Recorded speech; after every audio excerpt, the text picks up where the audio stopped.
Ìwádìí ti fi hàn wá wípé orílẹ̀-èdè Nàìjíríà òun ló ṣepò kejì nínú à ń gbóyún ọbà fósun paternity fraud. Nàìjíríà ni ó rank second for now, Jamaica ni the first. Nígbà tí ìwádìí yẹn tẹ̀síwájú, a rí wípé Nàìjíríà ò ní ipò kankan nínú ìwà òwò nàbì, that is prostitution. A ní position, a mú ipò kankan, not even the 100th position in prostitution. We don't have a rank. That means Nigerian women are decent. A mú position kankan fún prostitution. Kí ló dé tí a fi wá rank second ní paternity fraud? Ó túmọ̀ sí pé ọ̀pọ̀lọpọ̀ àwọn obìnrin tí wọ́n ń gbé ọmọ ọbà fósun kì í ṣe pé ìṣekúṣe ni wọ́n bá lọ síta. Fẹ̀kàntẹ́lẹ̀ náà, obìnrin tó bá ṣèta kì í ṣe pé ó ṣèta nítorí ìṣekúṣe. Ọkùnrin ni máa ń ṣèta nítorí lust, ìfẹ́kúfẹ̀ẹ́. Obìnrin máa ń ṣèta nítorí àkọ́kọ́ tó bá ń wá ìfẹ́, ẹ̀kejì affection, ìkẹta náà ni ọmọ. So ìgbà tí ìwádìí yẹn tẹ̀síwájú, a wá rí wípé ọ̀pọ̀lọpọ̀ àwọn obìnrin tí wọ́n ní ìdádúró nílé ọkọ tí wọ́n tètè rí ọmọ bí, pressure, báwo mo ṣe lè sọ pressure ní Yorùbá náà, that is wàhálà tí wọ́n máa ń fún àwọn obìnrin tí ò tí ì bímọ, ìmọ̀ ń pọ̀ gan. Ọ̀pọ̀lọpọ̀ wa ti di ojú sí the fact pé ọkùnrin náà lè ní problem nípa àti fún obìnrin lóyún. Tí obìnrin bá wà nílé ọkọ ọdún kìíní ọdún kejì tí ò tí ì bímọ, ìyá ọkọ, ẹbí tiẹ̀, ará àdúgbò, àwọn ọ̀rẹ́ ni wọ́n mọ bí léèrè bó wá ní sọ ti lóyún, sọ ti jẹ́ kínní kan. Ẹlòmíì gan kò tiẹ̀ tí ìpósù kan tóun àtọkọ rẹ̀ fẹ́ra wọn, wọ́n ti máa wo okùn rẹ̀ bó ní sọ ti lóyún, sóyún ti dúró. Gbogbo orú àwọn nǹkan báyìí orí obìnrin ni gbogbo àwọn pressure yẹn máa ń wà. Bí àwọn ọkùnrin bá sì ṣe da àwọn obìnrin láàmú tó, àbí bí ìwọ tó jẹ́ ọkùnrin bá ṣe gbà kí àwọn ẹbí rẹ da ìyàwó rẹ láàmú tó, bẹ́ẹ̀ ni tendency fún obìnrin láti lọ rè gbé ọmọ àlè wá fún ọ fi máa high. Pressure yẹn orí obìnrin là máa ń dì í sí. Meanwhile, ọ̀pọ̀lọpọ̀ nǹkan ni ló lè mú kí ọkùnrin má lè fún obìnrin lóyún. Ọkùnrin náà máa experience barrenness àbí infertility. Àkọ́kọ́, tí sperm ọkùnrin ò bá count, kò ní lè fertilize, kò ní lè dìpọ̀ mọ́ ẹyin kó lè di ọmọ. Ẹ̀kejì ni pé àwọn àtọ̀ kan wà tó ṣe yí pé wọ́n tíìkì gan. Ṣé mọ̀ wípé a sọ pé àtọ̀ máa ń swim ni, ó máa ń dàbí lẹ́gbẹ̀lẹ́gbẹ̀ bíi tadpole báyìí, ó máa ń swim, millions ẹ̀ ló máa swim lọ síbi tí ẹyin wà. Àwọn sperm, àwọn àtọ̀ míì máa ń ní too much thickness tó yẹ pé they cannot even swim. Kó tó di wípé wọ́n á swim débi tí ẹyin wà, wọ́n á ti kú, wọ́n á ti wà denatured. Then ìmíì máa ń wà watery tó yẹ pé ó máa ṣàn tí ò tẹ̀ ní lè dọ́mọ. Àwọn ọkùnrin míì wà tó ṣe pé due to oúnjẹ tó ń jẹ, ẹlòmíì jẹ ṣúgà, aṣọ tẹ́lòmíì wọ, ẹlòmíì àwọ̀ boxer yẹn bíi cotton tó yẹ pé ó máa ṣe kí ni, ó máa mú ooru mú àwọn side ibi tí àtọ̀ rẹ̀ wà. Ooru yẹn ó máa ń denature àtọ̀ ni. So oríṣiríṣi àwọn nǹkan ni ọkùnrin lè ṣe tó nǹkan òfin ní lè ní orí ọ̀fẹ́ láti fún obìnrin lóyún. So most of wàhálà tí àwọn obìnrin ń dojú kọ nípa ìtètè róyún ní ìní ń dífá fún bí wọ́n ṣe lọ wà frustrated láti gbé oyún ọbà fósun.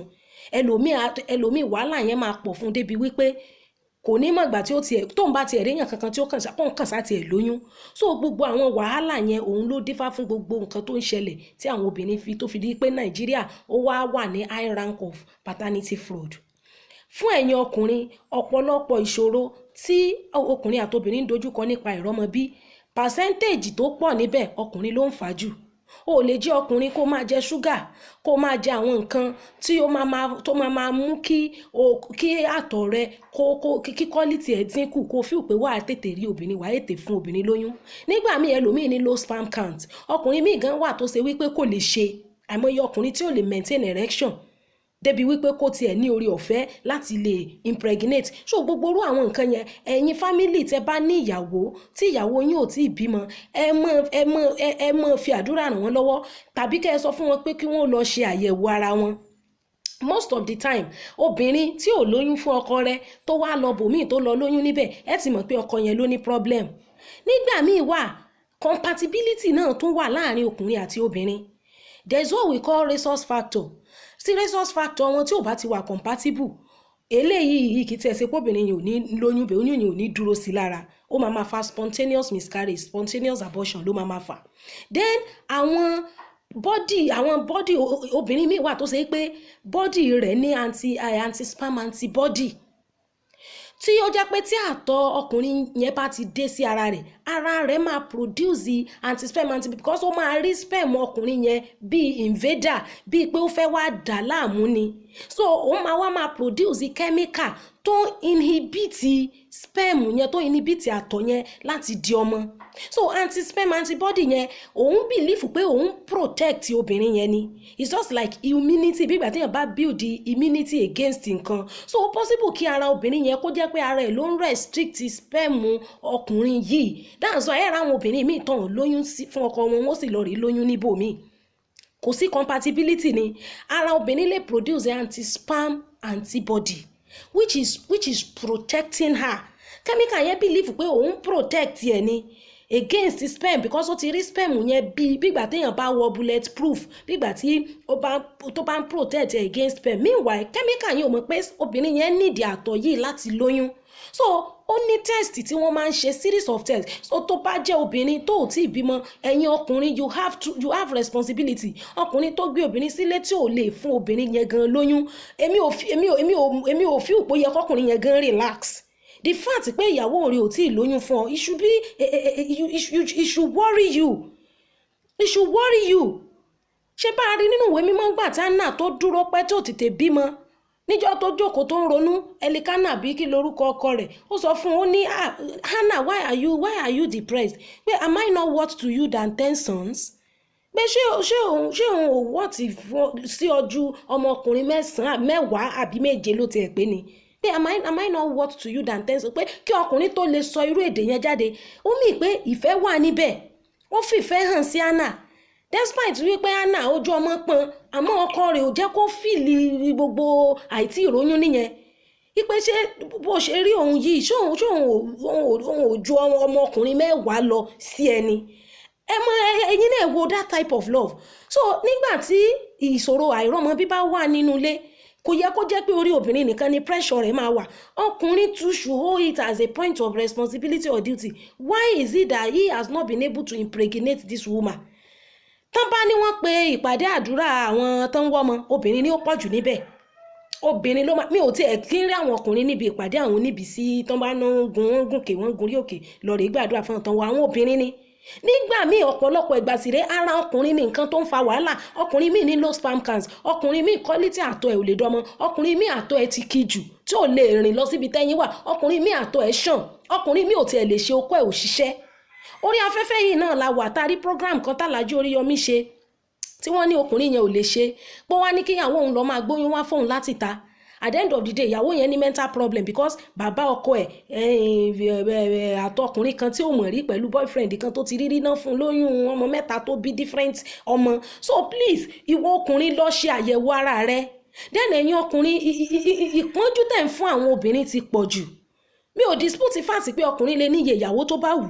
Ṣùgbọ́n láyé àtijọ́, láyé àwọn baba ńlá wa gan tá a bá ìyàwó fífẹ́ púpọ̀ yìí gan lọ́wọ́ wọn, kí ló dé tó jẹ́ pé tí wọ́n bá fẹ́ yàwó, kò sí bí ìyàwó ṣe pọ̀ tó láàrin ọ̀dẹ̀, wọn ò ní kó jáde kúrò nínú ilé fúnra wọn. Àwọn obìnrin náà ni wọ́n sọ ilé pé obìnrin pọ̀ di wàhálà, torí kálukú bẹ̀rẹ̀ sí ní mọ̀ ṣàgùn síra wọn.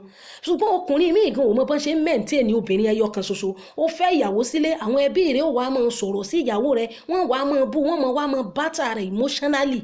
Ó sì ní tiẹ̀ mọ bọ́ ṣe defend rẹ̀. Bọ́kùnrin àti obìnrin bá fẹ́ra wọn, wọ́n lè decide pé àwọn ò fẹ́ bímọ.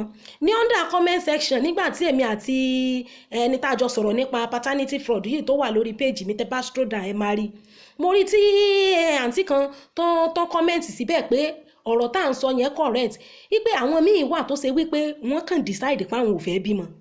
Yes, nígbà tá à ń sọ̀rọ̀ nípa genotype test, a sọ wípé ìwọ tó bá jẹ́ AS má lọ rè fẹ́ AS. Bẹ́ẹ̀ tó bá feel pé o fẹ́ fẹ́ AS, you can decide not to have children. Tàbí tó bá jẹ́ AS, ìwọ tó jẹ́ single mother AS ni ẹ́, o fẹ́ lọ fẹ́ single father AS nìyẹn náà, òun náà ti bímọ, ìwọ náà ti bímọ, you can decide láti fẹ́ra yín kẹ́ ẹ ní ẹ̀ ní bímọ. Because you are both adults. So that time méjèèjì bá ti decide pé you don't want to bímọ, that's your decision. So mi fi òpó yẹ kí ọkùnrin allow kí àwọn ẹbí rẹ̀ wá máa sọ̀rọ̀ sí obìnrin bẹ́ẹ̀ bá ṣe frustrate obìnrin sí ni ó ṣe gbé ọmọ àlè wá fún yín sí.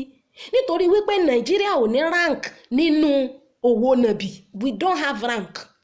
You can do your research, Google it, compare to all other country. Bẹ́ẹ̀ kí lè ta fi wá ní rank nínú à ń gbóyún ọba fọ́sùn. Ó túmọ̀ sí wípé kì í ṣe okó làwọn obìnrin yẹn dìídì ń wá lọ ọ̀tá àbí ìṣekúṣe ọmọ bíbí nítorí frustration látọ̀dọ̀ ẹbí ọkọ látọ̀dọ̀ àwọn ará àdúgbò. Ẹkùn rí obìnrin míì tí ń fi ọmọ bú obìnrin ẹgbẹ́ rẹ̀